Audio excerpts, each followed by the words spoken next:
السلام عليكم ورحمة الله وبركاته. إن الحمد لله إن الحمد لله نحمده ونستعينه ونستغفره ونعوذ بالله من شرور أنفسنا وسيئات أعمالنا. من يهده الله فلا مضل له ومن يضلل فلا هادي له، وأشهد أن لا إله إلا الله وحده لا شريك له، وأشهد أن محمدا عبده ورسوله الذي أرسله الله بالحق بشيرا ونذيرا وداعيا إلى الله بإذنه وسراجا منيرا. أما بعد، فإن خير الحديث كتاب الله، وخير الهدي هدي محمد صلى الله عليه وسلم، وشر الأمور محدثاتها، وكل محدثة بدعة، وكل بدعة ضلالة، وكل ضلالة في النار. قال الله سبحانه وتعالى: أعوذ بالله من الشيطان الرجيم، وأن المساجد لله فلا تدعوا مع الله أحدا. وقال سبحانه: إنما يعمر مساجد الله من آمن بالله واليوم الآخر وأقام الصلاة وآتى الزكاة ولم يخش إلا الله فعسى أولئك أن يكونوا من المهتدين. عن أبي هريرة رضي الله تعالى عنه أنه قال: قال رسول الله صلى الله عليه وسلم: جعلت لي الأرض مسجدا وطهورا، فأيما رجل من أمتي أدركته الصلاة فليصلي. أخرجه البخاري। সম্মানিত আইসিডি কর্তৃক আয়োজিত আজকের এই গুরুত্বপূর্ণ হালাকার সম্মানিত উপস্থিতি, অনলাইনে এবং বিভিন্নভাবে আমাদের সাথে যারা যুক্ত আছেন সম্মানিত দিনী ভাই বোনেরা, শুরুতে আল্লাহ রাব্বুল আলামিনের অসংখ্য শুকরিয়া যে আল্লাহ সুবহানাহু ওয়া তাআলা মেহেরবানি করে আমাদেরকে এই বিকেল বেলায় অত্যন্ত গুরুত্বপূর্ণ একটি সময়, যে সময় আল্লাহ রাব্বুল আলামিনের কাছে বান্দাদের আমলগুলো পেশ করা হয়ে থাকে। ফেরেশতাগণ, দিবসের ফেরেশতাগণ পৃথিবী থেকে প্রস্থান করে যান এবং আল্লাহ তাআলার কাছে বান্দাদের আমলগুলোকে তুলে ধরেন। ঠিক এমনি একটি গুরুত্বপূর্ণ সময় এই মজলিসুল জিকিরে আমাদেরকে বসার তৌফিক দিয়েছেন, উপস্থিত হওয়ার সুযোগ করে দিয়েছেন। এই জন্য আল্লাহ রাব্বুল আলামিনের শুকরিয়া আদায় করি, আলহামদুলিল্লাহ। আমি অত্যন্ত গুরুত্বপূর্ণ একটি বিষয় নিয়ে আলোচনা করব। সময় অনেক কম হওয়ার কারণে আর লম্বা কোনো ভূমিকা দিতে চাচ্ছি না। বিষয়টি হচ্ছে আমাদের ব্যক্তি, পরিবার এবং সমাজ জীবনে মসজিদের যে ভূমিকা রয়েছে, মসজিদের যে প্রভাব রয়েছে, সেই বিষয়টি নিয়ে আমরা কথা বলবো। মসজিদ সম্পর্কে আমাদের সকলেই জানা আছে। আমাদের যেহেতু মুসলিম, আমরা মসজিদ সম্পর্কে আমরা ব্যাপকভাবে জানি যে মসজিদ কি জিনিস, কিন্তু মসজিদের গুরুত্ব আমাদের জীবনে যেভাবে থাকার কথা সেভাবে আমরা মসজিদের গুরুত্ব দেই না।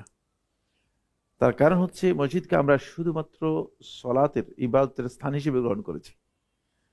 মসজিদ আমাদের জীবনের অন্য কাজে মসজিদের তেমন কোনো ভূমিকা নেই, অথবা আমরা তেমন কোনো মসজিদের প্রয়োজনীয়তা মনে করছি না। এই কারণে দেখা যায় যে মসজিদটা কেবলমাত্র সালাতের জন্য নির্দিষ্ট করা হয়েছে এবং মানুষগুলো শুধু মসজিদ কেন্দ্রিক হচ্ছে সালাতের উদ্দেশ্যে। সালাত শেষ, মসজিদে বন্ধ করে দেওয়া হয়, মসজিদে তালা লাগিয়ে দেওয়া হয়ে থাকে। কিন্তু মুসলিমদের মসজিদের অবস্থান এমন হওয়ার কথা ছিল না। এটা খ্রিস্টানদের যে গির্জা আছে অথবা ইহুদিদের যে সমস্ত প্যাগোডা অথবা এই ধর্মীয় উপাসনালয় আছে, সেগুলোর ক্ষেত্রে প্রযোজ্য।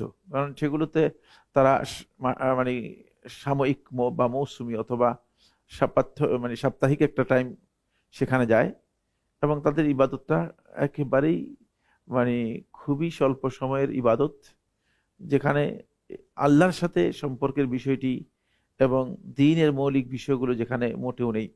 কিন্তু মুসলমানদের ক্ষেত্রে এটা সম্পূর্ণ আলাদা। আল্লাহ রাসূল সাল্লাল্লাহু আলাইহি ওয়াসাল্লাম মসজিদ যেটা ছিল সেটা খুবই গুরুত্বপূর্ণ ভূমিকা পালন করেছে ব্যক্তি জীবনে, পরিবারের ক্ষেত্রে এবং সমাজ ও রাষ্ট্রের ক্ষেত্রে রাসূলুল্লাহ সাল্লাল্লাহু আলাইহি ওয়াসাল্লাম মসজিদের ভূমিকা ছিল অপরিসীম। মসজিদ শব্দটি প্রথমে আমরা একটু ব্যাখ্যা করবো, এই জন্য যাতে করে আমরা বুঝতে পারি যে মসজিদটা আসলে আল্লাহ তাআলার কাছে মসজিদ শব্দটা সুজুদ as-সাজদা শব্দ থেকে এসেছে। রুট হচ্ছে সিন জিম দাল। সেখান থেকে সেজদা অথবা সুজুদ, মানে মসজিদ বলা হয় থেকে ওই জায়গা যেখানে সিজদা করা হয় থাকে। মসজিদের নামকরণ সিজদা থেকে করা হয়েছে এই জন্য যে আল্লাহ সুবহানাহু ওয়া তাআলা বান্দাদের যত প্রকার ইবাদত করেছেন, বান্দাদের উপর যত প্রকার ইবাদত আল্লাহ রাব্বুল আলামিন ফরজ করেছেন, অথবা যে ইবাদতগুলো বান্দাদেরকে আল্লাহ সুবহানাহু ওয়া তাআলা করতে বলেছেন, এই সকল ইবাদতের ক্ষেত্রে আল্লাহ তাআলার কাছে সবচেয়ে প্রিয় ইবাদত হচ্ছে সিজদা। সবচেয়ে প্রিয় ইবাদত হচ্ছে আল্লাহ তাআলার কাছে সিজদা। এই জন্য মুসাল্লা নাম দেয়া হয় নাই, সলাতের জায়গা নয় এটা। মানে যদি সলাতের জায়গা হতো, সলাতের জায়গাকে আরবিতে বলা হয় মুসাল্লা, যেখানে সলাত আদায় করা হয় থাকে। এর নাম আল্লাহ সুবহানাহু ওয়া তাআলা মসজিদ দিয়েছেন, মুসাল্লা দেন নেই। কেন? কারণ আল্লাহ তাআলার কাছে সিজদাটা হচ্ছে সবচেয়ে বড় গুরুত্বপূর্ণ ইবাদত। দলিল 1 নম্বর হচ্ছে আল্লাহ সুবহানাহু ওয়া তাআলা যখন আদম আলাইহিস সালামকে সৃষ্টি করলেন, তখন আল্লাহ রাব্বুল আলামিন ফেরেশতাদেরকে সবাইকে আল্লাহ রাব্বুল আলামিন একটা পরীক্ষার মুখোমুখি করলেন। ফেরেশতাদের জন্য কোনো পরীক্ষাও নেই, ফেরেশতাদের জন্য কোনো ইবাদতও, ফরজ কোনো ইবাদত নেই। ফেরেশতাদের যেটা আল্লাহ তাআলা করতে বলেছেন তারা সেটাই করে। ইয়াফআলুনা মা ইউমারুন, তাদেরকে যা করতে বলা হয়েছে তারা সেই নির্দেশই পালন করে থাকে। কিন্তু ফেরেশতাদেরকে আল্লাহ রাব্বুল আলামিন একটি পরীক্ষা করলেন, সেটা হলো এই উসজুদু লি আদম,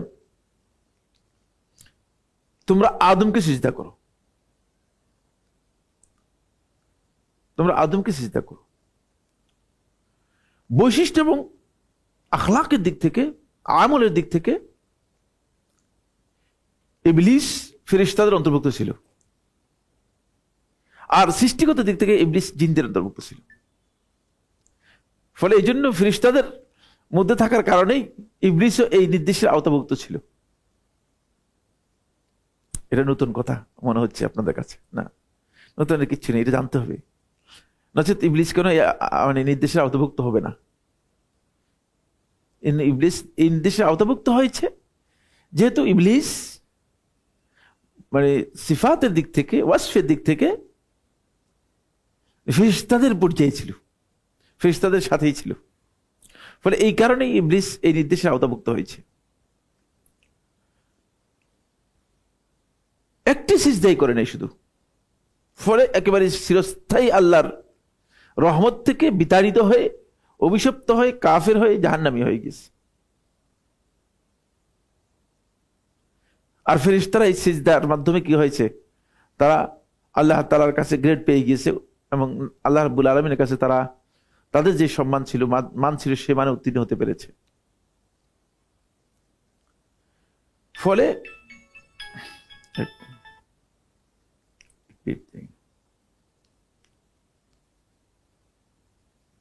ফলে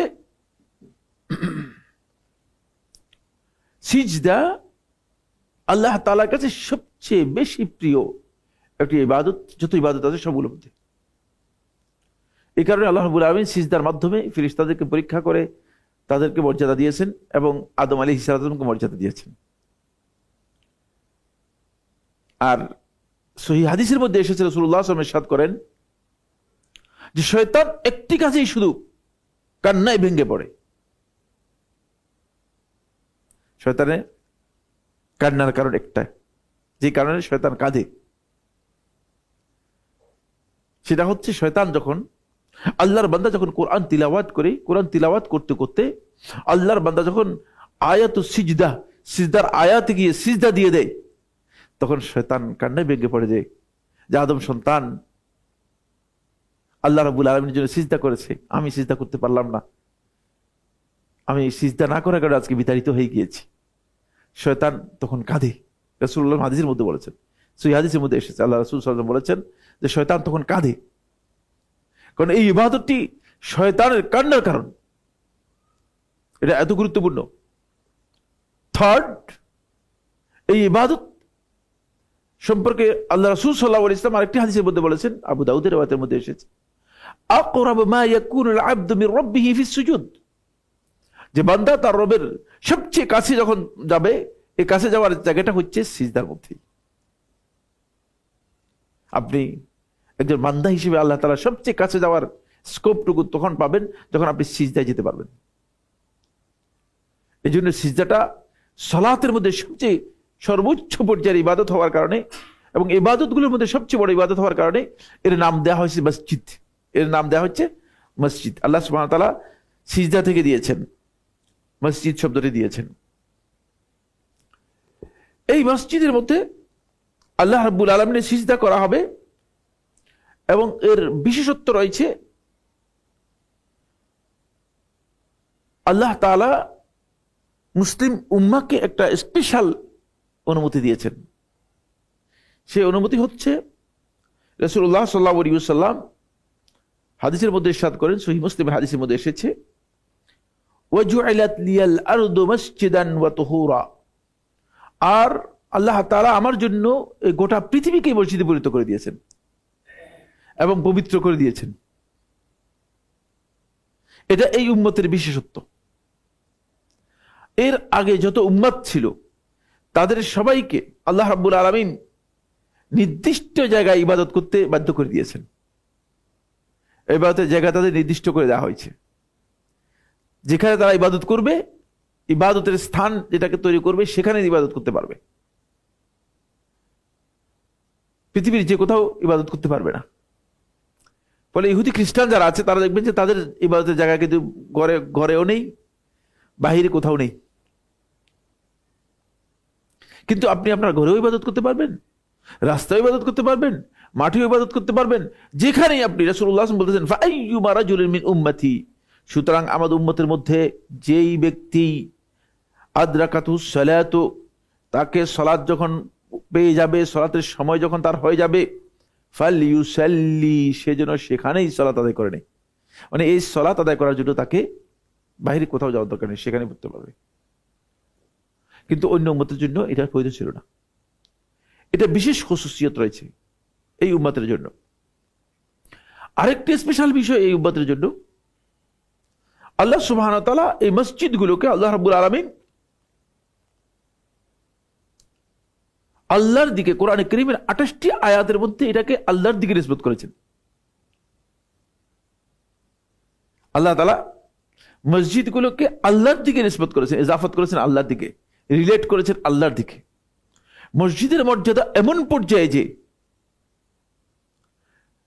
এই পর্যায়ে যে এর মর্যাদা যে এটাকে আল্লাহ রাব্বুল আলামিন তার দিকে সম্পৃক্ত করেছেন। সূরা আল জিনের 18 নম্বর আয়াতের মধ্যে আল্লাহ তাআলা বলেন, ওয়া আন্নাল মাসাজিদা লিল্লাহ, আর নিশ্চয়ই মসজিদগুলো একমাত্র আল্লাহর। আন্নাল মাসাজিদা লিল্লাহ, মসজিদগুলো আল্লাহর। ফালা তাদউ মা আল্লাহি আহাদা, সুতরাং তোমরা মসজিদে আল্লাহর সাথে আর কাউকে ডাকবে না, আল্লাহর সাথে আর কাউকে ডাকবে না। এই আয়াতের অনেক লম্বা তাফসীর রয়েছে। এটা আয়াতটা খুব সংক্ষিপ্ত, কিন্তু অনেক বিশাল কথা এর মধ্যে উচ্চ আছে। সেদিকে আমি আলোচনার বাইরে যাব না আজকে, শুধু এর মধ্যে সীমাবদ্ধ থাকবো। এখানে আমার উদ্দেশ্য হচ্ছে যে পয়েন্টটি, সেটা হলো এই যে আল্লাহ সুবহানাহু ওয়া তাআলা মসজিদকে আল্লাহ তাআলা নিজের দিকে সম্পৃক্ত করেছে, যে আল্লাহর। আপনি নির্মাণ করেছেন, কিন্তু আল্লাহ রাব্বুল আলামিন আল্লাহর মালিকানায় নিয়ে গিয়েছে।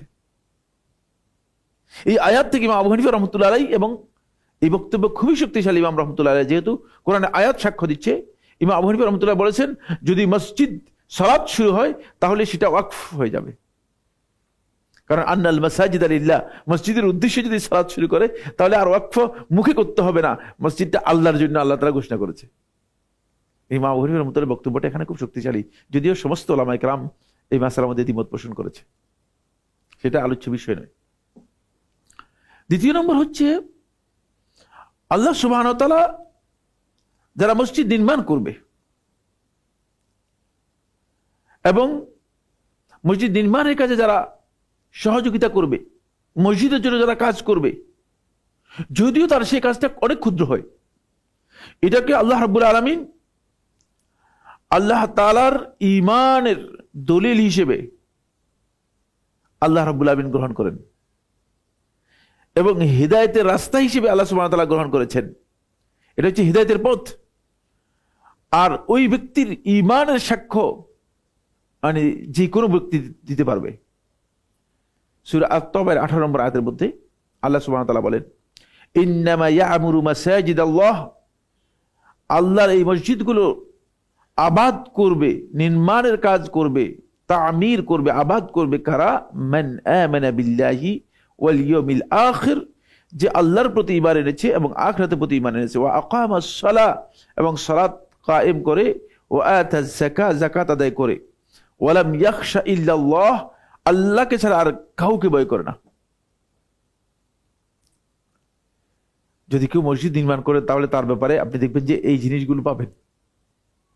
এটা অত্যন্ত গুরুত্বপূর্ণ বৈশিষ্ট্য। এটা আল্লাহ তাআলা বলছেন।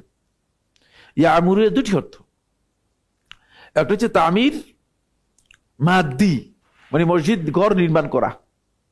ওয়ালাইকুম আসসালাম ওয়া রাহমাতুল্লাহ।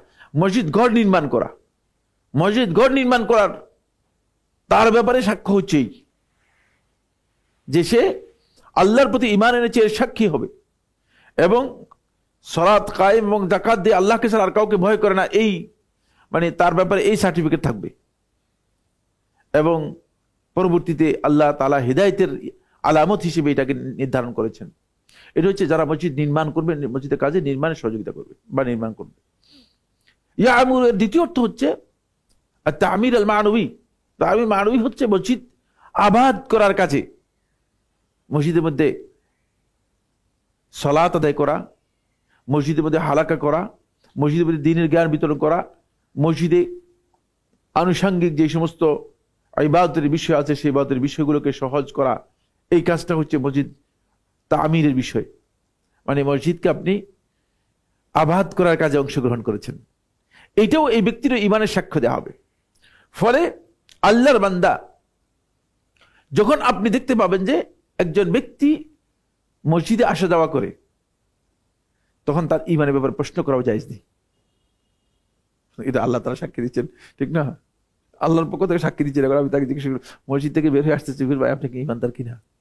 জাহিল লোক, জাহিল মানুষ। তিনি মসজিদ নির্মাণের কাজ করতেছেন, তাকে এই প্রশ্ন করার বৈধ নয়, কারণ তার ব্যাপারে আল্লাহ তাআলা এই সাক্ষ্য দিয়েছেন। এরপর বলতেছেন ফাআসা উলাইকা আন ইয়াকুনু মিনাল মুহতাদিন, আর অবশ্যই তারা হেদায়েত প্রাপ্তদের মধ্যে অন্তর্ভুক্ত হবে। আল্লাহ তাআলা বলছেন হেদায়েতের এটা হচ্ছে রাস্তা, হেদায়েতের পথ।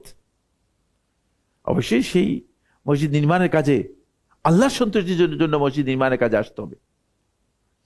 ফলে এটা হচ্ছে মসজিদের জন্য বড় ধরনের বিষয় যে যারা মসজিদ নির্মাণ করবে, মসজিদের মর্যাদা এমন যেটাকে আল্লাহ সুবহানাহু ওয়া তাআলা নিজের দিকে কি করেছেন? সম্পৃক্ত করেছেন।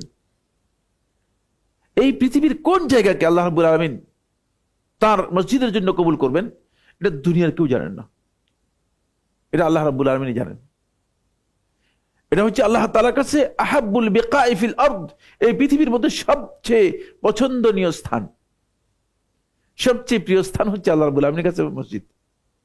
সুতরাং আপনি যখন মসজিদ নির্মাণের কথা বলবেন, তখন দেখবেন যে আপনার অন্তরের মধ্যেই এটা জাগ্রত হবে যে আল্লাহ তাআলা সবচেয়ে ভালো কাজের মধ্যে একজন ব্যক্তিকে কি করেছে? সহযোগিতা করার জন্য তৌফিক দিয়েছেন। এই কারণেই সালফে সালেহিনগণ মসজিদের আরেকটি পরিচয় সালাফদের কাছে, সেটা হচ্ছে বুয়ুতুল্লাহ, আল্লাহর ঘর, অথবা বাইতুল্লাহ। মসজিদ হচ্ছে আল্লাহর ঘর। এই মসজিদগুলো আল্লাহ তাআলা থাকেন না, আর আল্লাহ রাব্বুল আলামিনের ঘরের কোনো প্রয়োজন নেই, আল্লাহ তাআলা ঘরের কোনো প্রয়োজন নেই। কিন্তু যেহেতু আল্লাহ তাআলার ইবাদত এর মধ্যে করা হয়ে থাকে, ইবাদতের জন্য যেহেতু আল্লাহ রাব্বুল আলামিন এই ঘরকে কি করেছেন? মনোনয়ন করেছেন, মনোনীত করেছেন, বা আল্লাহ রাব্বুল আলামিন চিহ্নিত করেছেন, ফলে এর নাম হচ্ছে বুয়ুতুল্লাহ, আল্লাহর ঘর।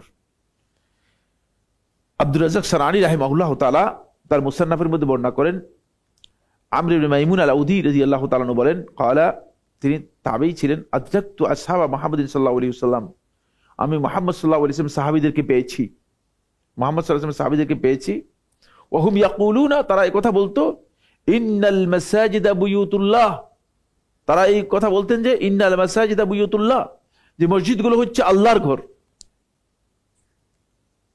ওয়া ইন্নাহু হাক্কুন আলাল্লাহি আন ইউকরিমা মান যারাহু ফিহা, সুতরাং যে ব্যক্তি মসজিদে আসবে, আল্লাহ তাআলার হক হচ্ছে, আল্লাহ তাআলার উপর হক হচ্ছে, হাক্কুন আলাল্লাহ, মানে আল্লাহর উপর হক হচ্ছে।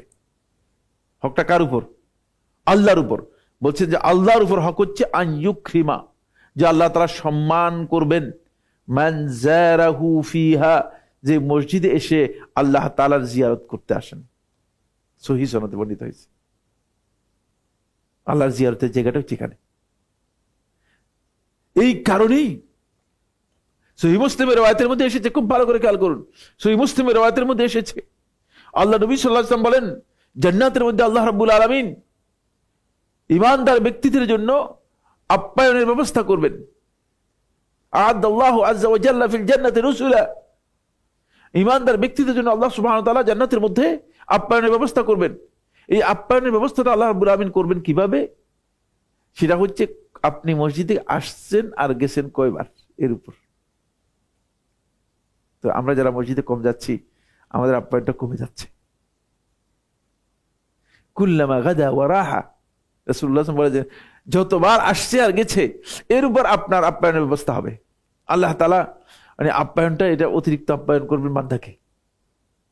এই জন্য মসজিদে আসার বিষয়টি, মসজিদের সাথে মসজিদের বৈশিষ্ট্যের বিষয়টি অত্যন্ত গুরুত্বপূর্ণ বিষয়। আসুন, এটা মসজিদ সম্পর্কে আমরা কিছু কথা বলার পরেই এরপর আমরা আজকের আমাদের যেই পয়েন্টটি রয়েছে সেই পয়েন্টে আমরা সামনের দিকে অগ্রসর হই। কোনো সন্দেহ নেই, মসজিদের এক বিশাল ভূমিকা মুসলমানদের জীবনে রয়েছে। ফলে আল্লাহ নবী সাল্লাল্লাহু আলাইহি ওয়াসাল্লাম মসজিদকে, রাসূলুল্লাহ সাল্লাল্লাহু আলাইহি ওয়াসাল্লাম ঈমানদার ব্যক্তিদের জন্য এমন একটি কেন্দ্রবিন্দুতে পরিণত করেছেন যে ঈমানদার ব্যক্তিদের অন্তরের সাথে মসজিদের সম্পর্ক থাকতে হবে। সহিহ বুখারী এবং মুসলিম হাদিসের মধ্যে রয়েছে 7 দল লোকের কথা বলা হয়েছে, যাদেরকে আল্লাহ সুবহানাহু ওয়া তাআলা কিয়ামতের দিন মাহশরে আল্লাহ রাব্বুল আলামিন আল্লাহর আরশের ছায়ার নিচে ছায়া দেবেন। তাদের মধ্যে একদল লোক হচ্ছে রাজুলুন মুআল্লাকুন কলবুহু বিল মাসাজিদ, ওই ব্যক্তি যে ব্যক্তির অন্তর মসজিদের সাথে যুক্ত হয়ে আছে, মসজিদের সাথে যুক্ত হয়ে আছে, ঝুলে আছে। মসজিদের সাথে অন্তর কিভাবে ঝুলে থাকে? মসজিদের সাথে অন্তর ঝুলে থাকে, আপনি মসজিদ থেকে সালাত আদায় করে বের হওয়ার পর আবার মসজিদে সালাত আদায় করার জন্য আপনি কি করবেন? আপনার আগ্রহ এবং আপনার ইচ্ছা থাকবে যে আমি আবার আসতেছি। ফলে সাহাবায়ে কেরাম মসজিদটাকে তারা গ্রহণ করেছেন নিজেদের জন্য, এমন যে মনে হচ্ছে যেন নিজেদের ঘরের চেয়েও মসজিদটা হচ্ছে তাদের কাছে সবচেয়ে গুরুত্বপূর্ণ। আল্লাহ নবী সাল্লাল্লাহু আলাইহি ওয়াসাল্লাম মসজিদে আসতেন আর মসজিদে যেতেন। মসজিদটাকে রাসূলুল্লাহ সাল্লাল্লাহু আলাইহি ওয়াসাল্লাম একমাত্র ঈমানদার ব্যক্তিদের মানে প্রত্যাবর্তন স্থলের মতো নির্ধারণ করে দিয়েছেন। এই কারণে ঈমানদার ব্যক্তিগণ যখনই মসজিদে আসে তখনই মনে হয় যেন তিনি তার ঘরে আসছেন। এটা হলো ঈমানদার ব্যক্তিদের অবস্থান। কিন্তু এর উল্টো হচ্ছে আমাদের অবস্থান। আমরা মসজিদে যাই শুধুমাত্র কেউ কালে ভদ্রে, কেউ সামাজিকতার জন্য, কেউ হয়তো বাসায় কে কি বলবে যে জামাতে যায় না এই জন্য, আবার কেউ আছে যে মসজিদে গেলে লোকদের সাথে সাক্ষাৎ হবে, লোকদের সাথে সাক্ষাৎ হবে এই জন্য। না, মসজিদে যাওয়ার উদ্দেশ্য একটাই হতে হবে, হয়তো আপনি দ্বীনের জ্ঞান শিক্ষা করার জন্য যাবেন অথবা সালাত আদায় করার জন্য যাবেন।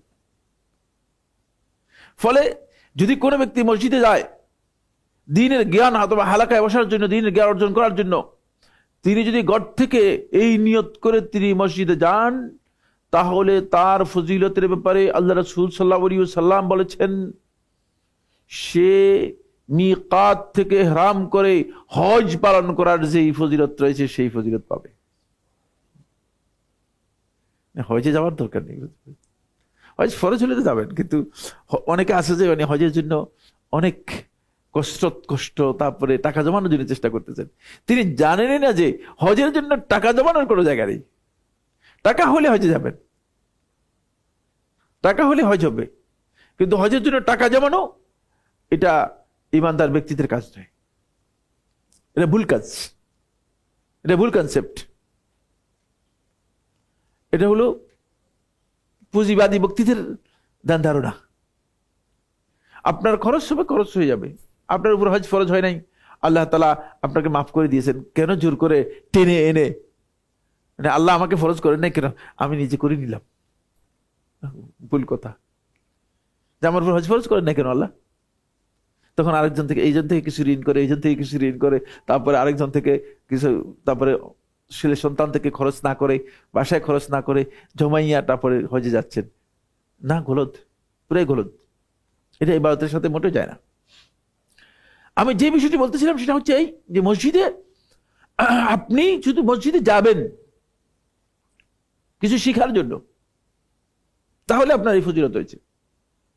কোন ব্যক্তি যখন ঘরের মধ্যে, ঘর থেকে উজু করে যেতে হবে। মসজিদের আদবের জন্য খুবই গুরুত্বপূর্ণ বিষয় হচ্ছে মসজিদে গিয়ে উজু করবেন না। আমাদের দেশে কিছু কনসেপ্ট আছে, মনে হয় যেন তারা মনে করে যে ফজিলত হচ্ছে মসজিদের মধ্যে গিয়ে উজু করা। মসজিদে গিয়ে উজু করবেন না, উজু করবেন ঘর থেকে। যারা মসজিদে যাবে সালাতের জন্য অথবা জামাতের জন্য, তারা সবাই ঘর থেকে উজু করে যাবে। সুন্নাহ হচ্ছে ঘর থেকে উজু করে যাওয়া। আপনি যদি ঘর থেকে উজু করে মসজিদে যান শুধুমাত্র সালাত আদায় করার জন্য, রাসূলুল্লাহ সাল্লাল্লাহু আলাইহি ওয়াসাল্লাম বলতেছেন যে আর কোনো উদ্দেশ্যে সে ব্যক্তি যায় নাই। একটি riwayat-এর মধ্যে আল্লাহ রাসূল সাল্লাল্লাহু আলাইহি ওয়াসাল্লাম বলেন যে আল্লাহ সুবহানাহু ওয়া তাআলা তার পূর্ববর্তী যত গুনাহ আছে সবগুলো ক্ষমা করে দিবেন। আর যদি সালাতের জন্য অপেক্ষা করে থাকেন বসে, তাহলে এটাকে রাসূলুল্লাহ সাল্লাল্লাহু আলাইহি ওয়াসাল্লাম বলেছেন যে এটা হচ্ছে মিনাদ দারাজাত। যেই সমস্ত আমলের মাধ্যমে বান্দার গ্রেড বাড়বে, আল্লাহ তাআলার কাছে বান্দা গ্রেড লাভ করতে পারবে। জান্নাতের মধ্যে যাদের গ্রেড বৃদ্ধি পাবে যে আমলের মাধ্যমে, সেই আমলগুলোর মধ্যে একটা আমল হচ্ছে ইন্তিজারুস সালাতি লিস-সালাহ আও বা'দাস সালাহ। এক সালাত আদায় করার পরে আরেক সালাতের জন্য আপনি যদি অপেক্ষা করবেন, তাহলে আল্লাহ সুবহানাহু ওয়া তাআলা মেহেরবানি করে আপনার গ্রেড বৃদ্ধি করে দিবেন।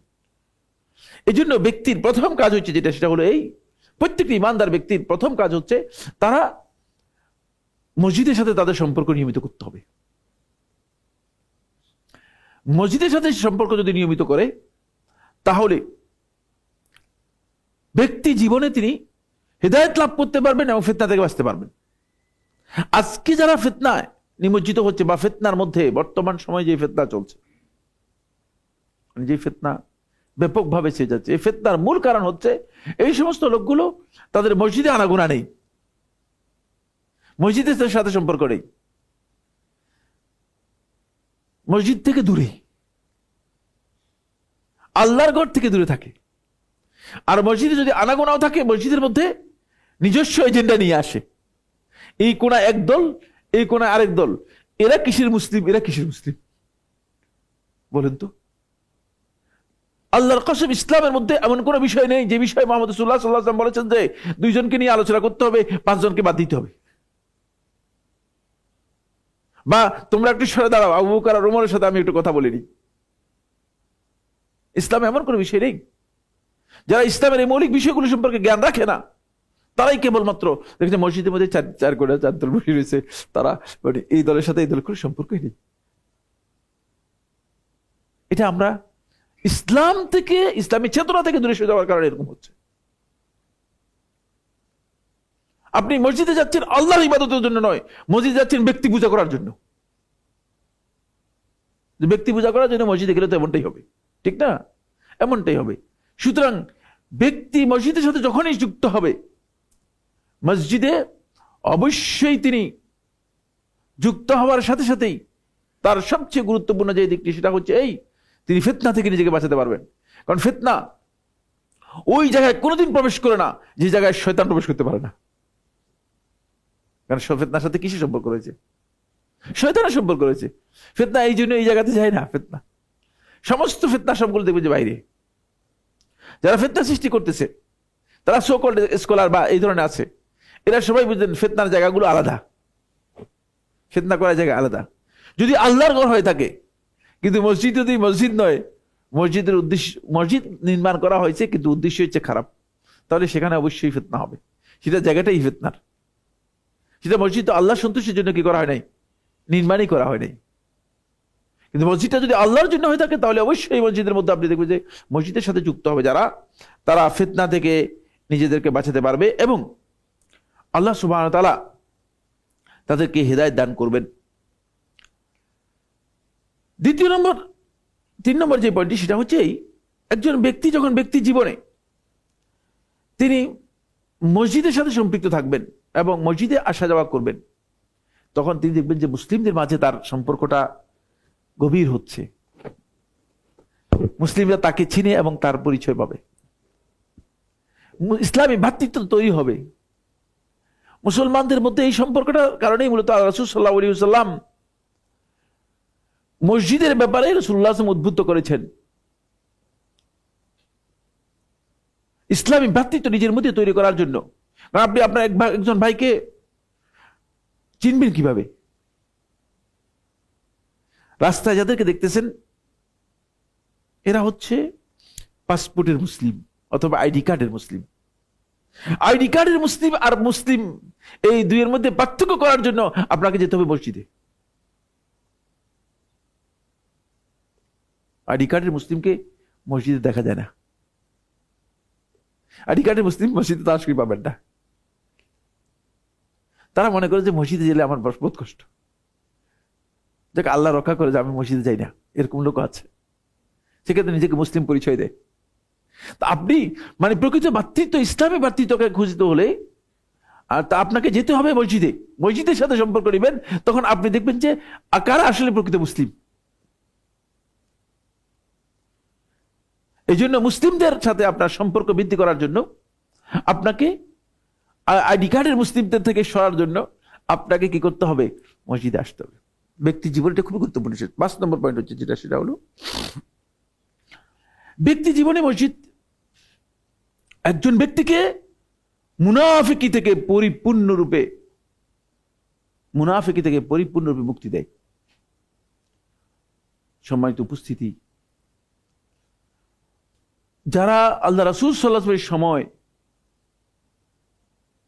সালাত থেকে দূরে থাকতো, জামাত থেকে দূরে থাকতো, আব্দুল্লাহ ইবনে মাসউদ রাদিয়াল্লাহু বর্ণনা করেন, তিনি বলেন যে আল্লাহ নবী সাল্লাল্লাহু আলাইহি ওয়াসাল্লাম আমাদেরকে সুনানুল হুদা শিক্ষা দিয়েছেন। আল্লামানা রাসূলুল্লাহ সাল্লাল্লাহু আলাইহি ওয়াসাল্লাম সুনানুল হুদা, রাসূলুল্লাহ হেদায়েতের যেই সুন্নাহগুলো আছে সেগুলো আমাদেরকে শিক্ষা দিয়েছেন। ওয়া ইন্না মিন সুনানিল হুদা আন ইউসাল্লিয়ার রাজুলু ফিল মসজিদিল্লাযী ইউআযযানু ফীহি, যে হেদায়েতের সুন্নাহগুলোর অন্যতম একটি বিষয় হচ্ছে একজন ব্যক্তি ওই মসজিদে গিয়ে সালাত আদায় করবে যেখানে আজান হয়। খুব ভালো করে। এখন কিছু সংখ্যক সো-কল্ড আলেম, তারা নিজে নিজে মুজতাহিদ, আসলে কেউ মুজতাহিদ তাদেরকে বলেও নাই, আর ইজতিহাদের জ্ঞান তাদের নাই যে কোনো সন্দেহ নেই। এই সমস্ত লোকরা ফতোয়া দিচ্ছে যে মসজিদে না গিয়ে আপনি বাসায় সালাত আদায় করবেন। তাহলে এই লোকটাকে মুনাফিক বানিয়ে দিচ্ছেন। কয়েকদিন পর তার অন্তরের মধ্যে জং পড়ে যাবে। মুনাফিকি অন্তরকে কঠিন করে ফেলবে, শক্ত করে ফেলবে, অন্তরের মধ্যে ব্যাধি এসে যাবে। এই কারণে অনেক লোক আছে যারা সালাত আদায় করতো, কিন্তু তাদেরকে ফতোয়া দিয়ে, ওই ফতোয়াবাজ কিছু সংখ্যক লোক আছে আন্দাজের উপর ফতোয়া দিচ্ছে, যেই ফতোয়া পৃথিবীর কোনো আলেম এই 1400 বছর পর্যন্ত দেয় নাই, সেই ফতোয়া যখন এখন দিচ্ছেন, এখান থেকে বোঝা যাচ্ছে যে আপনি পথভ্রষ্ট। 1400 বছরের মানুষ যারা গিয়েছে তাদের ব্যাপারে আপনার ধারণা কি? তারা কি জাহিল ছিল? তারা দ্বীনের ব্যাপারে কোনো জ্ঞান রাখতো না? খবরদার, এই সমস্ত ফতোয়াগুলো যারা দিচ্ছেন, বিশেষ করে এক্সট্রিম ফতোয়া দিয়ে মানুষদেরকে পথভ্রষ্ট করার জন্য চেষ্টা করতেছেন, মনে হচ্ছে যেন আপনি মুজতাহিদ হয়ে গেছেন। কিচ্ছু না, মুজতাহিদের কিচ্ছু হয়নি, কিছুই মুজতাহিদের হয়নি। বরং ইমাম আহমদ বিন হাম্বল রাহমাতুল্লাহ আলাইহি যার জীবনীর মধ্যে এসেছে, ইমাম রাহমাতুল্লাহ আলাইহি যিনি 10 লক্ষ হাদিসের হাফেজ ছিলেন, তিনি বলতেছেন লা ইয়ামবাগি লিআহাদিন আন ইফতিয়া ফি আমরিন মিন উমুরিদ দ্বীন, যে কোনো ব্যক্তির জন্য মোটেও উচিত নয় দ্বীনের কোন একটি বিষয়ে সে ফতোয়া দেবে।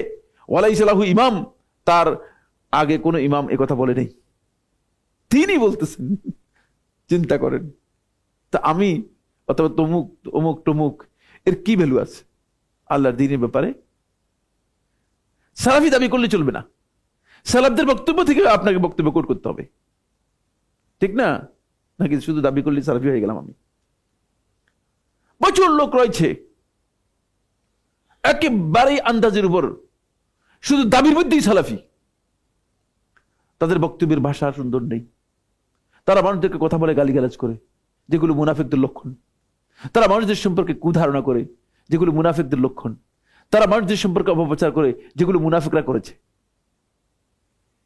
তো এই সমস্ত লোকদেরকে আপনি কিভাবে আপনি বুঝবেন যে এরা ঠিক আছে? প্রশ্নই আসে না। ব্যক্তি জীবনে আরেকটি গুরুত্বপূর্ণ বিষয় হচ্ছে যেটি, সেটা হলো মসজিদ আপনার ব্যক্তি জীবনে যে ভূমিকাটুকু পালন করবে সেটা হচ্ছে এই, আপনি মসজিদের সাথে সম্পৃক্ত থাকলে আপনি দেখবেন যে মানে মসজিদের যেই রহমত রয়েছে, যে বরকত রয়েছে, সেই বরকতটুকু আপনি নিজের জীবনে উপলব্ধি করতে পারবেন।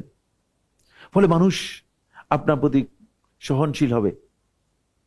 এই জন্য সাহাবায়ে কেরামদের মধ্যে অনেকে আসতেন মসজিদের মধ্যে, দেখা গিয়েছে যে অন্যরা তাদের প্রতি সহনশীল হয়েছেন, সহযোগিতা করেছেন। কারণ মসজিদের মধ্যে আসলেই কেউ না কেউ আপনাকে জিজ্ঞেস করবে, ভাই আপনার কি অবস্থা, খোঁজ খবর নিবে। এটা একটা পরিবার, ইসলামী পরিবার। কারণ ইসলামী পরিবারগুলো শুধু আলাদা আলাদা যে পরিবার আছে সেটা হচ্ছে আপনার ব্যক্তিগত পরিবার। আমি যে পরিবার তৈরি করেছি আমার একটা ব্যক্তিগত পরিবার। এই ব্যক্তিগত পরিবারের সাথে ইসলামী পরিবারকে কি করতে হবে? আপনাকে যুক্ত করতে হবে।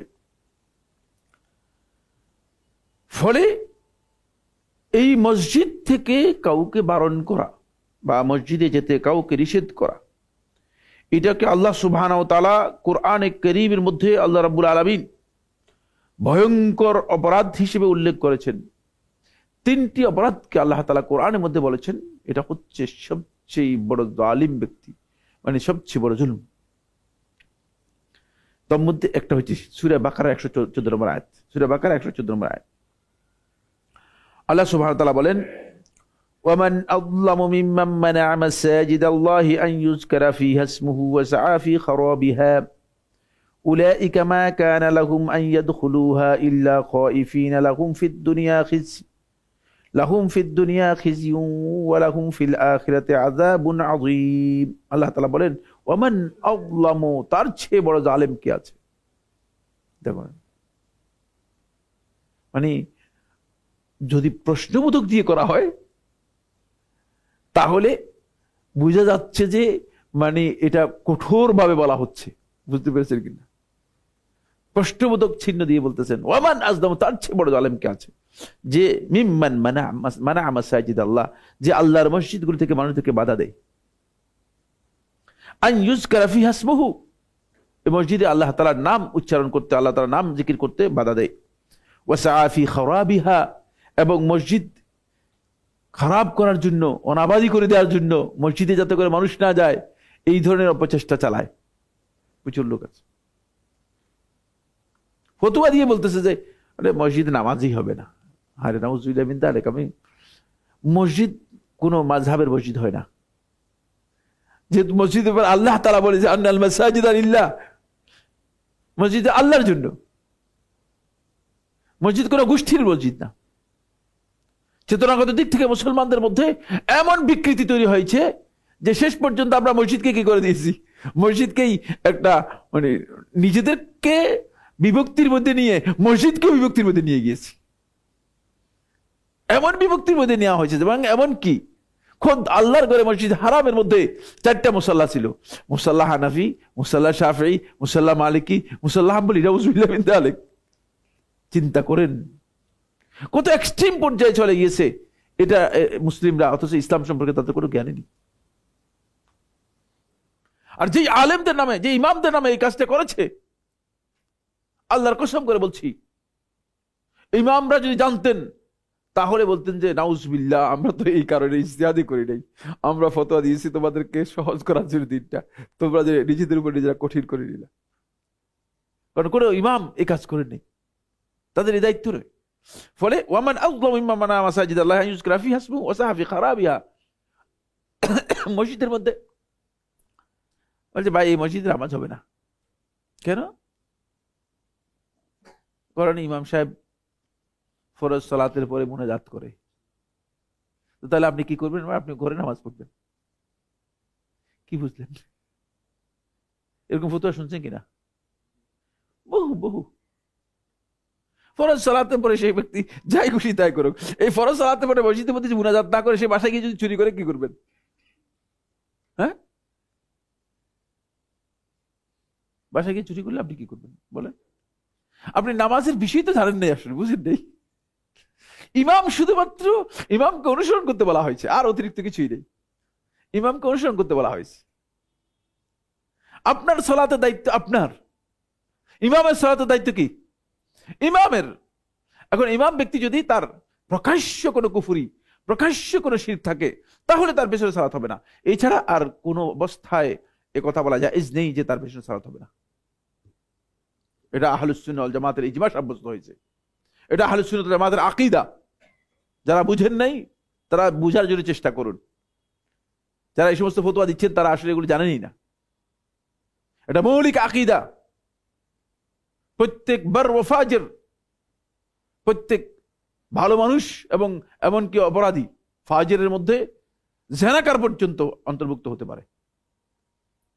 সাহাবায়ে কেরামদের মধ্যে অনেকে হাজ্জাজের পিছনে সালাত আদায় করেছেন। আর হাজ্জাজ এমন ব্যক্তি ছিল, এই পৃথিবীর সবচেয়ে নিকৃষ্টতম অপরাধ হচ্ছে মানুষ হত্যা করা। মানুষকে নির্দ্বিধায় হত্যা করেছে, নির্দ্বিধায় ইমানদার ব্যক্তিদেরকে হত্যা করেছে, তার পেছনে সালাত আদায় করেছে। তাহলে আপনি কি বলতেছেন? কি সমস্ত ফতোয়া দিচ্ছেন এগুলো? না জেনে যে ফতোয়া দিচ্ছেন। এর কারণ হচ্ছে আসলে আমরা বুঝতে পারি নাই। যে পয়েন্টটি নিয়ে আমরা কথা বলতেছিলাম সেটা হলো এই মসজিদে বাধা দেয়া, এটা হচ্ছে বড় ধরনের জুলুম।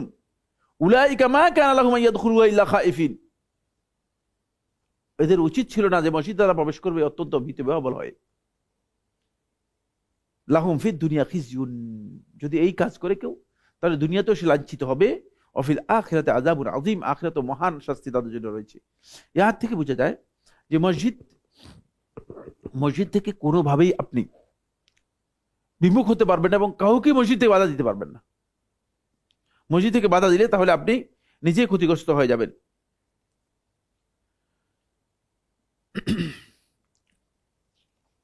এরপরে আমরা যে পয়েন্টটি নিয়ে কথা বলবো সেটা হচ্ছে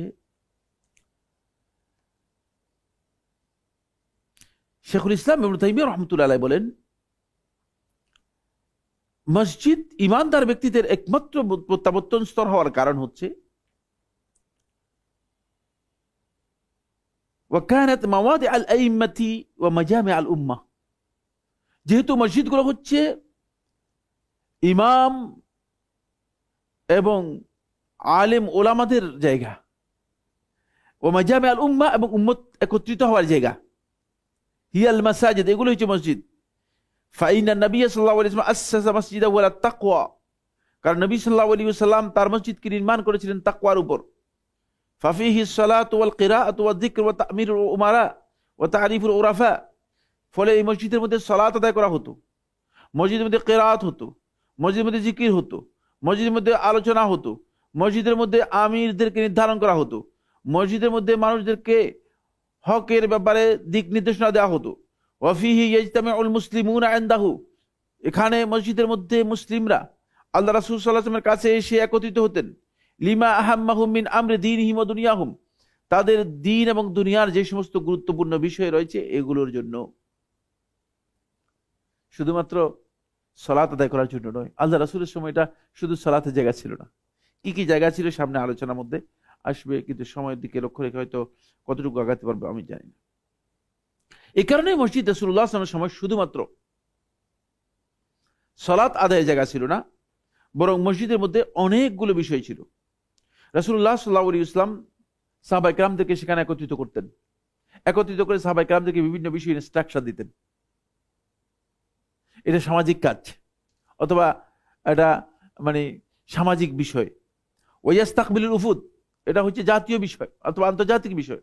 রাসূলুল্লাহ সাল্লাল্লাহু আলাইহি ওয়াসাল্লাম বিভিন্ন জায়গা থেকে যারা আল্লাহ রাসূল সাল্লাল্লাহু আলাইহি ওয়াসাল্লামের সাথে সাক্ষাৎ করতে আসতেন, রাসূলুল্লাহ সাল্লাল্লাহু আলাইহি ওয়াসাল্লাম তাদের সাথে মসজিদের মধ্যে সাক্ষাৎ দিতেন। কারণ রাসূলুল্লাহ সাল্লাল্লাহু আলাইহি ওয়াসাল্লাম আলাদা কোনো অফিস ছিল না। এখন মসজিদের মধ্যে যদি আপনি এই ধরনের কিছু করতে যান, মানে মসজিদ কমিটি জাহিল হওয়ার কারণে বলবে যে ভাই মসজিদের মধ্যে এগুলো করতেছেন কেন? মানে মসজিদ কমিটি হচ্ছে এত জাহেল যে তারা মনে করছে মসজিদের মধ্যে নামাজ ছাড়া আর কোনো কাজই নেই। এরপরে মসজিদের মধ্যে জিকিরের যে হালাকাগুলো আছে সেগুলো হতো, ইলমের হালাকা হতো, ওয়ালে আলাম বিভিন্ন ধরনের মানে সংবাদের বিষয়ে রাসূলুল্লাহ সাল্লাল্লাহু আলাইহি ওয়াসাল্লাম মসজিদের মধ্যে সাহাবায়ে কেরামদেরকে বলতেন। এখান থেকে দাওয়াতি গ্রুপ মসজিদ থেকে বের হয়ে যেত। রাসূলুল্লাহ সাল্লাল্লাহু আলাইহি ওয়াসাল্লাম বিভিন্ন যুদ্ধ এবং সন্ধি চুক্তিগুলো মসজিদের মধ্যে করতেন। আউয়াল আমালিন জিবালিন বাদাহু নবী সাল্লাল্লাহু আলাইহি ওয়াসাল্লাম হিনা কাদিমাল মাদিনাতা মুহাজিরান আন শারআ ফি বিনাইল মসজিদ। আর আল্লাহ নবী সাল্লাল্লাহু আলাইহি ওয়াসাল্লামের দাওয়াতি মিশনের অন্যতম একটা টার্গেট ছিল, সেটা হচ্ছে যেখানেই দাওয়াতের শুরু হবে সেখানে মসজিদ থাকবে, মসজিদ ভিত্তিক দাওয়াত। ফলে রাসূলুল্লাহ সাল্লাল্লাহু আলাইহি ওয়াসাল্লাম সর্বপ্রথম আপনারা জানেন মদিনায় যাওয়ার পথে আল্লাহ নবী সাল্লাল্লাহু আলাইহি ওয়াসাল্লাম কোথায় এসেছেন? সর্বপ্রথম বনি আমর ইবনে সালেম ইবনে আউফ রাদিয়াল্লাহু তাআলা আনহু এই গোত্রের মধ্যে আসছেন রাসূলুল্লাহ সাল্লাল্লাহু আলাইহি ওয়াসাল্লাম, যেটা বর্তমানে যে কুবা আছে না, এই কুবা শহরের এখানে আল্লাহ রাসূল সাল্লাল্লাহু আলাইহি ওয়াসাল্লাম সেখানে 4 দিন ছিলেন। সেখানে রাসূলুল্লাহ সাল্লাল্লাহু আলাইহি ওয়াসাল্লাম মসজিদের ভিত্তিপ্রস্তর স্থাপন করে গেছেন, যে মসজিদকে বর্তমানে মসজিদে কুবা বলা হয় থাকে। এটা একটা ফজিলতপূর্ণ মসজিদ। এখান থেকে বোঝা যায় যে আল্লাহ নবী সাল্লাল্লাহু আলাইহি ওয়াসাল্লাম যখনই নবী সাল্লাল্লাহু আলাইহি ওয়াসাল্লাম কোথাও কোনো কাজ শুরু করতেন, কোনো দাওয়াতি মিশন শুরু করতেন, সেখানে প্রথম কাজ হচ্ছে মসজিদ নির্মাণের মাধ্যমে। আমাদেরকে এটা আগাতে হবে, এটা একটা টার্গেট থাকতে হবে প্রত্যেকেরই মাথার মধ্যে, যে আমি যদি দাওয়াতটাকে প্রমোট করতে চাই তাহলে মসজিদকে কি করতে হবে, মসজিদ ভিত্তিক করতে হবে। এখানে আলোচনা কতদিন পর্যন্ত চলবে? যতদিন পর্যন্ত ভাড়া আছে। এরপরে লোকে যদি বলে যে না আমাদের এখানে যান আপনি, তাহলে আমরা চলে যেতে হবে। যদি মসজিদ হয়ে যাবে আল্লাহর ঘর, সেখানে আর কেউ এখান থেকে তাড়ানোর কি নেই, কোনো সুযোগ থাকবে না। এরপরে দ্বিতীয় নম্বর সহিহ হাদিসের মধ্যে এসেছে মসজিদের সাথে সম্পর্ক কেমন। রাসূলুল্লাহ সাল্লাল্লাহু আলাইহি ওয়াসাল্লাম যখন সফর থেকে আসতেন, আপনি যখন সফর থেকে আসবেন, সুন্নাহ হচ্ছে আপনি প্রথমে ঘরে যাবেন না, প্রথমে মসজিদে যাবেন, মসজিদে গিয়ে 2 রাকাত নামাজ পড়বেন, তারপরে বাড়িতে যাবেন। কই এটা তো আমরা এই সুন্নাহ পালন করি কিনা? হ্যাঁ, আমি জানি না, এই সুন্নাহর কোনো খবরই নেই। আল্লাহ নবী সাল্লাল্লাহু আলাইহি ওয়াসাল্লাম প্রথমে মসজিদে যেতেন, 2 রাকাত নামাজ পড়তেন, তারপরে রাসূলুল্লাহ সাল্লাল্লাহু আলাইহি ওয়াসাল্লাম তার ঘরে যেতেন। যেহেতু মসজিদটা হচ্ছে আমাদের জীবনের সাথে জড়িত, আপনি যখনই যাবেন আসবেন তখনই আপনি মসজিদের সাথে আপনার সম্পর্ক থাকতে হবে। আল্লাহ নবী সাল্লাল্লাহু আলাইহি ওয়াসাল্লাম এভাবে কি করতেন, মসজিদের সাথে রাসূলুল্লাহ সাল্লাল্লাহু আলাইহি ওয়াসাল্লামের সম্পর্ক ছিল। ফলে রাসূলুল্লাহ সাল্লাল্লাহু আলাইহি ওয়াসাল্লাম মসজিদের সাথে থাকাকে আল্লাহ নবী সাল্লাল্লাহু আলাইহি ওয়াসাল্লাম সবচেয়ে মর্যাদাপূর্ণ কাজ হিসেবে কি করেছেন, গ্রহণ করেছেন। ফলে এই মসজিদের শুধুমাত্র ঝাড়ু দিত একজন মহিলা, কালো একজন মহিলা আল্লাহ রাসূল সাল্লাল্লাহু আলাইহি ওয়াসাল্লাম মসজিদের ঝাড়ু দিত। রাত্রিবেলায় তার মৃত্যু হয়ে গেছে। সাহাবায়ে কেরাম মনে করলেন যে রাসূল সাল্লাল্লাহু আলাইহি ওয়াসাল্লামকে যদি আমরা জাগাই, এই সময় যদি জাগাই নেই আল্লাহ নবী সাল্লাল্লাহু আলাইহি ওয়াসাল্লামকে, তখন নবী সাল্লাল্লাহু আলাইহি ওয়াসাল্লাম কষ্ট পাবেন। সাহাবায়ে কেরাম কি করলেন, দাফন করে ফেললেন। এটাও খুবই গুরুত্বপূর্ণ বিষয়। আমাদের এখানে দেখা যাচ্ছে একজন মারা গেছে, 10 দিন পর্যন্ত তাকে ফ্রিজের মধ্যে রেখে দিচ্ছে, মানে দাফন করার জন্য অপেক্ষা করতেছে কই থেকে লাট আসবে। লাট বাহাদুর সন্তান, ওদের না কাফের দেশে গিয়েছে কাফেরদের চামচা হওয়ার জন্য, সেখান থেকে আসবে আর এখানে বাপেরে বসায় রাখছে, কবর দিচ্ছে না। সবটাই গলত, সুন্নাহর কোনো জ্ঞানই নেই। আর আসলে সে কি করতে পারবে, কিচ্ছু জানেই না। সে বাপের জন্য দোয়া করতে হয় কিভাবে সেটাই জানে না, জানাজার নামাজ কিভাবে পড়তে সেটাই জানে না, কবর কিভাবে দিতে হয় সেটাও জানে না। ছবি দেখানোর জন্য কোনো দরকার নেই তো, এই ছবি দেখার মধ্যে কোনো ফায়দাও নেই। এটাই করতেছে, দেখা যাচ্ছে যে এটাই করতেছে। তারপরে রাখতে দেখেন আল্লাহ রাসূল সাল্লাল্লাহু আলাইহি ওয়াসাল্লাম হচ্ছে সবচেয়ে গুরুত্বপূর্ণ মানুষ। রাসূল সাল্লাল্লাহু আলাইহি ওয়াসাল্লাম মসজিদের মধ্যে সে কি করতেছে, আল্লাহ রাসূল সাল্লাল্লাহু আলাইহি ওয়াসাল্লাম মসজিদের মধ্যে সে মানে ঝাড়ু দিচ্ছে, তাকে রাসূলুল্লাহ সাল্লাল্লাহু আলাইহি ওয়াসাল্লামকে জানা জানিয়ে কি করেছে, কবর দিয়ে দিচ্ছে। রাসূল সাল্লাল্লাহু আলাইহি ওয়াসাল্লাম আসলেন, এসে জিজ্ঞেস করলেন কই কি মহিলা কোথায়, ঝাড়ু দিতে এই মহিলা কোথায়? বলে যে মারা গেছে রাত্রে, আমরা তো কবর দিয়ে দিচ্ছি, তার কবর কোথায়? রাসূলুল্লাহ সাল্লাল্লাহু আলাইহি ওয়াসাল্লাম তার কবরে গিয়ে তার জানাজার সালাত কবরের উপর দাঁড়িয়ে আদায় করেছেন। সুবহানাল্লাহ, এটা এত গুরুত্বপূর্ণ বিষয়। মসজিদের সাথে সম্পৃক্ত হলে আপনার মর্যাদা আল্লাহ তাআলার কাছে বেড়ে যাবে। এই জন্য মসজিদকে ইমানদার ব্যক্তিগণ খেয়াল রাখবে যে মসজিদ হচ্ছে শাআইরিল্লাহ, আল্লাহ তাআলার নিদর্শনগুলোর মধ্যে অন্যতম। এবার কয়েকটা পয়েন্ট আলোচনা করবো যেগুলো সামাজিক বিষয়। এক নম্বর সামাজিক যে বিষয়টি সেটা হলো এই, রাসূলুল্লাহ সাল্লাল্লাহু আলাইহি ওয়াসাল্লাম সকল প্রকার ফতোয়ার কাজ, সকল প্রকার হুকুম আহকামের কাজ, এগুলো আল্লাহ রাসূল সাল্লাল্লাহু আলাইহি ওয়াসাল্লাম মসজিদের মধ্যে দিতেন। আপনি এখন আমাকে তালাশ করবেন কোথায়? 1 বছর 2 বছর নয়, আল্লাহ রাসূল সাল্লাল্লাহু আলাইহি ওয়াসাল্লাম যুগ থেকে আরম্ভ করে ইতিহাস যদি আপনি দেখেন, ইসলামের ইতিহাস, যতদিন পর্যন্ত মুসলিমরা ইসলামের মূল ধারার উপর ছিল, মুসলিমদের মধ্যে বিভক্তি যতদিন পর্যন্ত আসে নাই, এবং মুসলিমরা যতদিন পর্যন্ত আল্লাহর বান্দা হিসেবে মসজিদের সাথে সম্পৃক্ত ছিল, ততদিন পর্যন্ত মসজিদই ছিল ফতোয়ার মূল কেন্দ্র। এখন মসজিদের মধ্যে গেলে আপনি ফতোয়া পাবেন না, মসজিদের মধ্যে কোনো আলেমও পাবেন না। মসজিদের মধ্যে ইমাম সাহেব আসেন সালাতের সময়, তারপরে তিনি চলে যান, মসজিদটা খালি হয়ে গেছে, হিদায়াত থেকে মুক্ত। এরপরে আল্লাহ নবী সাল্লাল্লাহু আলাইহি ওয়াসাল্লাম যতগুলো যুদ্ধ পরিচালনা করেছেন, সবগুলো যুদ্ধ রাসূলুল্লাহ সাল্লাল্লাহু আলাইহি ওয়াসাল্লাম মসজিদ থেকে কি করেছেন? পরিচালনা করেছেন। যুদ্ধে রাসূলুল্লাহ সাল্লাল্লাহু আলাইহি ওয়াসাল্লাম যখন লোক থেকে পাঠাতেন, তখন রাসূলুল্লাহ সাল্লাল্লাহু আলাইহি ওয়াসাল্লাম মসজিদ থেকে তাদেরকে পাঠাতেন। যতগুলো উফুদ আল্লাহ নবী সাল্লাল্লাহু আলাইহি ওয়াসাল্লামের কাছে এসেছে, যতগুলো ডেপুটেশন প্রতিনিধি দল আসছে রাসূলুল্লাহ সাল্লাল্লাহু আলাইহি ওয়াসাল্লামের কাছে, সবাই আল্লাহ রাসূল সাল্লাল্লাহু আলাইহি ওয়াসাল্লাম মসজিদে এসে সাক্ষাৎ করেছে। এর জন্য রাসূলুল্লাহ সাল্লাল্লাহু আলাইহি ওয়াসাল্লাম উস্তুওয়ারাতুল উফুদ, একটা, আপনারা মসজিদ নববীতে যারা গিয়েছেন দেখবেন যে উঁচা জায়গা রয়েছে, যেটাকে সুফা বলা হয় থাকে। এটা মূলত আল্লাহ রাসূল সাল্লাল্লাহু আলাইহি ওয়াসাল্লামের জন্য আলাদা করা হয়েছিল। একটা উঁচা জায়গা রাসূলুল্লাহ সাল্লাল্লাহু আলাইহি ওয়াসাল্লামের জন্য করা হয়েছে, রাসূলুল্লাহ সাল্লাল্লাহু আলাইহি ওয়াসাল্লাম যাতে করে ওখানে বসতেন। কারণ প্রথম সময় আল্লাহ রাসূল সাল্লাল্লাহু আলাইহি ওয়াসাল্লামের কাছে যখন ডেপুটেশনের লোকেরা আসতো, বাহির থেকে লোকেরা আসতো, প্রতিনিধি দল আসতো, তখন রাসূল সাল্লাল্লাহু আলাইহি ওয়াসাল্লাম বসে আছেন, অন্যরা বসে আছে। তো রাসূলুল্লাহ সাল্লাল্লাহু আলাইহি ওয়াসাল্লাম কে আল্লাহ রাসূল, কে রাসূল নয়, এটা বুঝবে কিভাবে? এটা তো কপালের মধ্যে লেখা থাকতো না, অথবা এর জন্য সার্টিফিকেট থাকতো না। বুঝতে পেরেছেন কিনা? তখন আল্লাহ রাসূল সাল্লাল্লাহু আলাইহি ওয়াসাল্লামকে একটু ডিস্টিংগুইশ করার জন্য, আলাদা করার জন্য একটা উঁচা জায়গা মসজিদের মধ্যে তৈরি করা হলো। রাসূল সাল্লাল্লাহু আলাইহি ওয়াসাল্লাম ওই উঁচা জায়গার মধ্যে বসতেন। ওটাই হচ্ছে উস্তুওয়ারাতুল উফুদ। ওইটাই বর্তমানে মসজিদে নববী সাল্লাল্লাহু আলাইহি ওয়াসাল্লামের ওই যে এই যে আহলুস সুফফার যে জায়গাটা রয়েছে, ওই জায়গাটার মধ্যে রয়েছে। এখানে রাসূলুল্লাহ সাল্লাল্লাহু আলাইহি ওয়াসাল্লাম যারা বিভিন্ন প্রতিনিধি দল আসতেন, তাদেরকে আল্লাহ নবী সাল্লাল্লাহু আলাইহি ওয়াসাল্লাম তাদেরকে কি করতেন? তাদেরকে সেখানে স্বাগত জানাতেন, তাদের সাথে কথা বলতেন।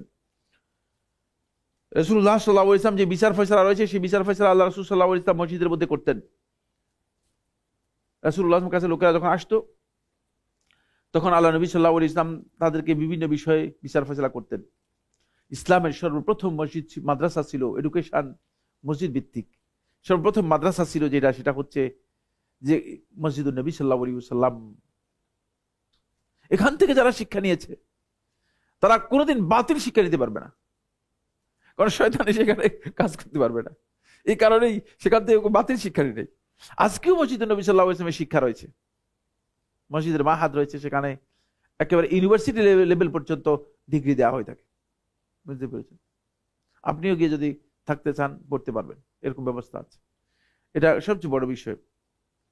ফলে রাসূলুল্লাহ সাল্লাল্লাহু আলাইহি ওয়াসাল্লামের এই বিষয়ে আল্লাহ নবী সাল্লাল্লাহু আলাইহি ওয়াসাল্লাম, ইমাম বুখারী রাহমাতুল্লাহ আলাইহি তার সহিতে অনেকগুলো অধ্যায় মসজিদ ভিত্তিক, মসজিদের সাথে সম্পৃক্ত অধ্যায় উল্লেখ করেছেন, যে মসজিদ শুধুমাত্র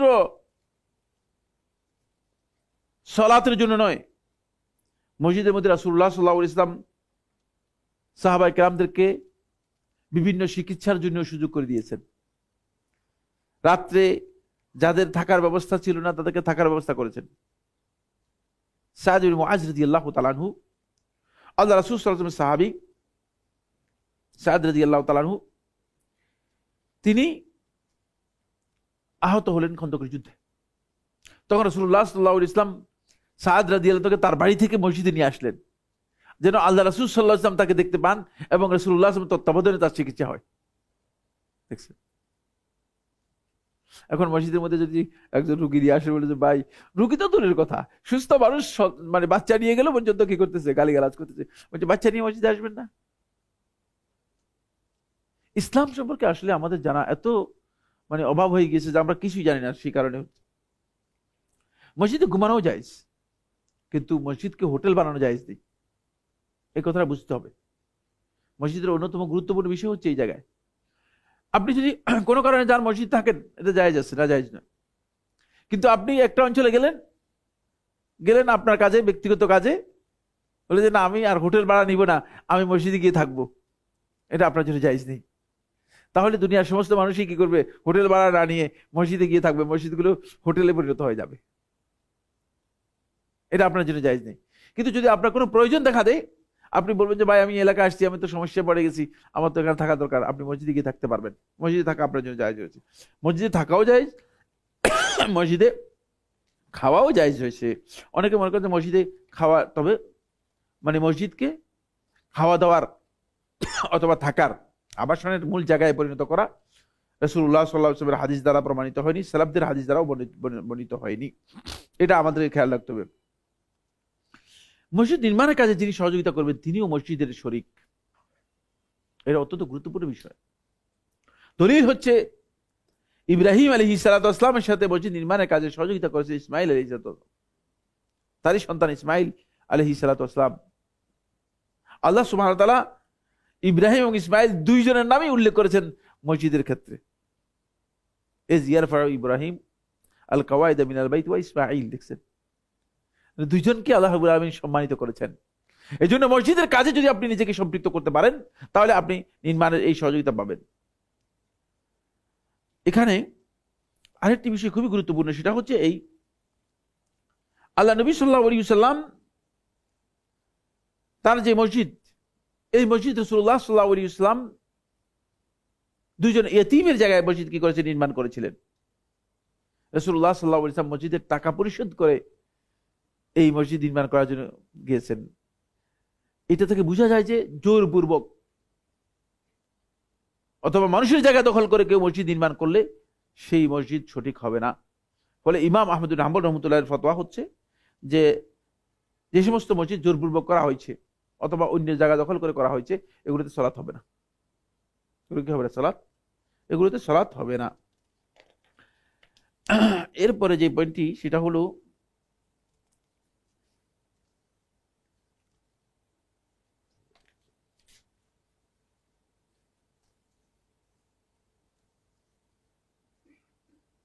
রাসূলুল্লাহ সাল্লাল্লাহু আলাইহি ওয়াসাল্লামের কাছে জিবরিল আমিন মসজিদে আসতেন এবং রাসূলুল্লাহ সাল্লাল্লাহু আলাইহি ওয়াসাল্লামকে দ্বীনের তালিম দিতেন। হাদিসের মধ্যে রয়েছে সাহাবায়ে কেরাম জিবরিল আমিনকে মানুষের সুরতে যখন আসতেন তখন দেখতেন।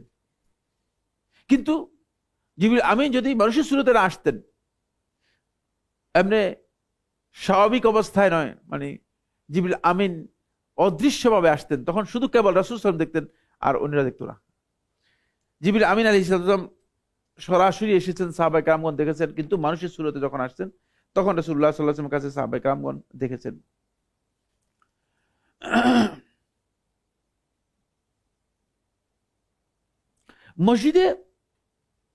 মসজিদের মর্যাদার সাথে জড়িত একটি বিষয় হচ্ছে যেটা, সেটা হলো মসজিদে কোনো ধরনের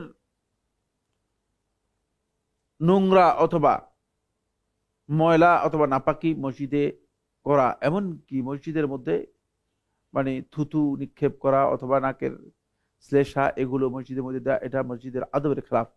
এবং যেটা কেউ যদি করে থাকে তাহলে গুনাহগার হবেন। আল্লাহ নবী সাল্লাল্লাহু আলাইহি ওয়াসাল্লাম এটা অপছন্দ করতেন। নবী সাল্লাল্লাহু আলাইহি ওয়াসাল্লাম মসজিদটা ছিল খুবই সিম্পল, মানে সেখানে তো কোনো এরকম কার্পেটও ছিল না, তারপরে এরকম উপরে বিশাল ছাদও ছিল না। উপরে খেজুরের পাতা ছিল আর নিচে কিছু কিছু মানে পাথর ছিল, কুচি পাথরের মতো ছিল, মানে কিছু পাথর কিছু সমান করে শুধুমাত্র সালাত আদায় করতে পারে এই ধরনের ব্যবস্থা করা হয়েছিল। রাসূলুল্লাহ সাল্লাল্লাহু আলাইহি ওয়াসাল্লাম সেখানেই আল্লাহ নবী সাল্লাল্লাহু আলাইহি ওয়াসাল্লাম তার কাছে যে সমস্ত উফুদগুলো এসেছিলেন তাদেরকে তিনি গ্রহণ করেছেন। সাকিব গোত্রের লোকেরা যখন এসেছে তখন রাসূলুল্লাহ সাল্লাল্লাহু আলাইহি ওয়াসাল্লাম তাদেরকে মসজিদে অবতরণ করতে বলেছেন। ওয়া বানা লাহুম খিয়ামান লিকাই ইয়াসমাউল কুরআন, মসজিদের পাশেই তাদের জন্য একটা খিবা তৈরি করে দিয়েছে মসজিদের মধ্যেই।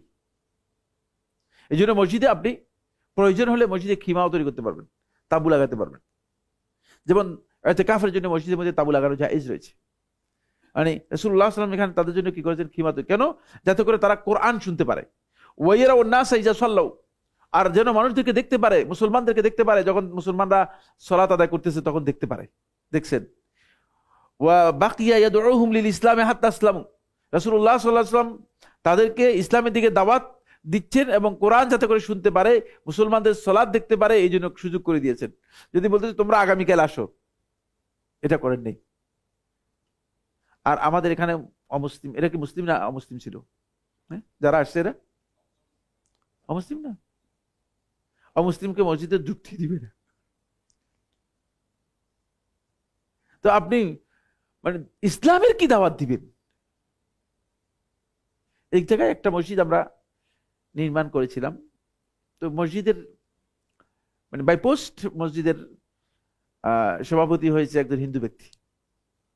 যেহেতু এটা একটা মানে ইউনিভার্সিটি কলেজের প্রিন্সিপাল, তিনি ওই ইউনিভার্সিটি কলেজের মধ্যেই মসজিদটা করা হয়েছে, হিন্দু ব্যক্তি। কিন্তু এই হিন্দু ব্যক্তি যতদিন মসজিদের কাজ চলছে ততদিন পর্যন্ত সে দাঁড়িয়ে দাঁড়িয়ে কাজটা মনিটরিং করছে, মানে তার দায়িত্বেই সে কাজটা করেছে, পুরা কাজটাই করেছে। মসজিদ উদ্বোধনের সময় যখন আমি গেলাম, তখন লোকেরা মানে তাকে ওই বাহিরে বসে রাখছে। নাউজুবিল্লাহ, আগে তো তাকেই আসে মানে এখানে আসছে, সে যেহেতু মসজিদের সভাপতি, সেই মসজিদ উদ্বোধন হবে, সে থাকবে। তাকে মসজিদ বলতে না, আমরা কিভাবে একজন হিন্দুকে আপনি মসজিদের মধ্যে আমি শুনেন, আপনার বেশি জ্ঞান দিয়েন না, আমাকে জ্ঞান দেওয়ার দরকার নেই। এতটুকু বুঝেন যে আমি যদি না জানতাম বলতাম না। এই মসজিদের মধ্যে আসবে কারণ হলো সে মসজিদের কাজ সহযোগিতা করেছে, সে হিন্দু, সেটা আল্লাহ তাআলাই ভালো জানেন, আল্লাহই দেখবেন। মসজিদের মধ্যে অমুসলিমদের প্রবেশ নিষেধ নয়, অমুসলিমদেরকে আমরা নিজেরাই ইসলাম থেকে দূরে সরানোর জন্য মসজিদে প্রবেশ করতে নিষেধ করে দিয়েছি। ইসলামের দাওয়াত তারা করতে পাবে, কোরআন শুনবে কিভাবে, ইসলামের সৌন্দর্য তারা কিভাবে দেখবে, ইসলামের সৌন্দর্যগুলো তাদের সামনে তুলে ধরতে হলে তাহলে অবশ্যই আমাদেরকে কি করতে হবে। এই কারণে শেখুল ইসলাম ইবনুল কাইয়িম রাহিমাহুল্লাহ তাআলা জাদুল মাআদের মধ্যে বলেন, শেষ কথা তিনি বলেন, ওয়া ফীহি দালিলুন, এই riwayat-এর মধ্যে স্পষ্ট দলিল রয়েছে, আলা জাওয়াজি দুখুলি আহলিল কিতাবি মাসাজিদাল মুসলিমিন, যে আহলে কিতাবরা মুসলমানদের মসজিদের মধ্যে প্রবেশ করতে পারবে, ওয়া তামকিনহিম মিন সালাতিহিম, এবং তাদেরকে তাদের সালাত আদায় করতে সুযোগ দেওয়া হবে, তাদের ইবাদত করতে সুযোগ দেওয়া হবে।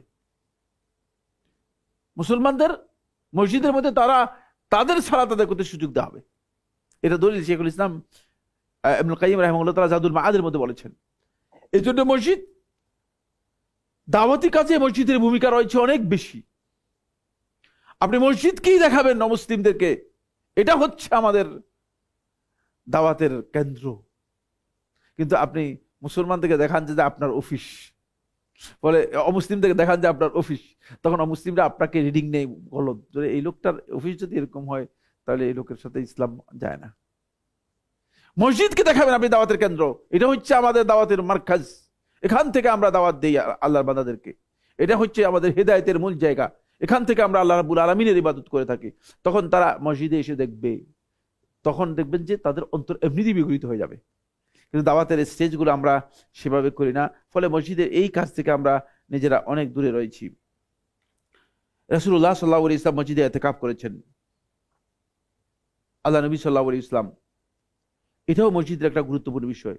মসজিদে আল্লাহ নবী সাল্লাল্লাহু আলাইহি ওয়াসাল্লাম বিবাহের আকদ পর্যন্ত করাতেন, সামাজিক গুরুত্বপূর্ণ একটি ভূমিকা মসজিদের উপর রয়েছে। সেটা হচ্ছে এই বিবাহগুলো মসজিদে হওয়া হচ্ছে, ইমাম ইবনে কুদামা মাকদিসী রাহমাতুল্লাহ মুগনিতে বলেন, এটা হচ্ছে উত্তম কাজ, উত্তম কাজ। ফলে আল্লাহ নবী সাল্লাল্লাহু আলাইহি ওয়াসাল্লাম মসজিদের ব্যাপারে বলেছেন, এখানে সুনান তিরমিজি রাওয়ায়াতের মধ্যে এসেছে, আয়েশা রাদিয়াল্লাহু বর্ণনা করেন, তিনি বলেন রাসূলুল্লাহ সাল্লাল্লাহু আলাইহি ওয়াসাল্লাম বলেছেন, আ'লিনু হাযান নিকাহ, তোমরা বিবাহগুলোকে মানুষের সামনে তুলে ধরে প্রকাশ করো, এলান করো, প্রচার করো। ওয়াজআলুহু ফিল মাসাজিদ, এবং তোমরা মসজিদগুলোতে বিবাহটা যেন মসজিদের মধ্যে হয় সেটা করো। আপনি কমিউনিটি সেন্টার করেছেন যাতে করে এখানে বিবাহপনা করা যায়, বুঝতে পেরেছেন কিনা? এক ভাই আমাদের খুব কাছের মানুষ, আজকে আলোচনা করবো না, খুব কাছের মানুষ বলছে এক রাত ব্যাপী কষ্ট করে না মহিলাদের জন্য আলাদা ব্যবস্থা, পুরুষদের জন্য আলাদা ব্যবস্থা করেছে, কিন্তু মহিলাদের আলাদা ব্যবস্থা মহিলাদের জায়গায় রয়ে গিয়েছে, মহিলারা সব পুরুষদের জায়গায় এসে বসে গিয়েছে। আমি বললাম যে ভাই আপনি এটা কি করেছেন, আপনি তো আমার দাওয়াত না দিলেই পারতেন। বলছে শেখ আমাকে ক্ষমা করবেন, আমার সারা রাত চেষ্টা করেছি কিন্তু একটা মহিলাও কোনো কথা শুনে নেই। কারণ আমরা আসলে চেতনাগত দিক থেকে, আমলি দিক থেকে, চিন্তার দিক থেকে আসলে মুসলিম হইনি। মুসলিম আমরা শুধুমাত্র ডেকোরেশনের দিক থেকে, ইসলাম থেকে কিছুই আমরা নিই নেই। এই কারণে আমাদের দশা এরকম হয়েছে। হাজা সুবহানাকাল্লাহুম্মা ওয়া বিহামদিকা আশহাদু আল্লা ইলাহা ইল্লা আনতা আস্তাগফিরুকা ওয়া আতুবু ইলাইক। আসসালামু আলাইকুম ওয়া রাহমাতুল্লাহি ওয়া বারাকাতুহু।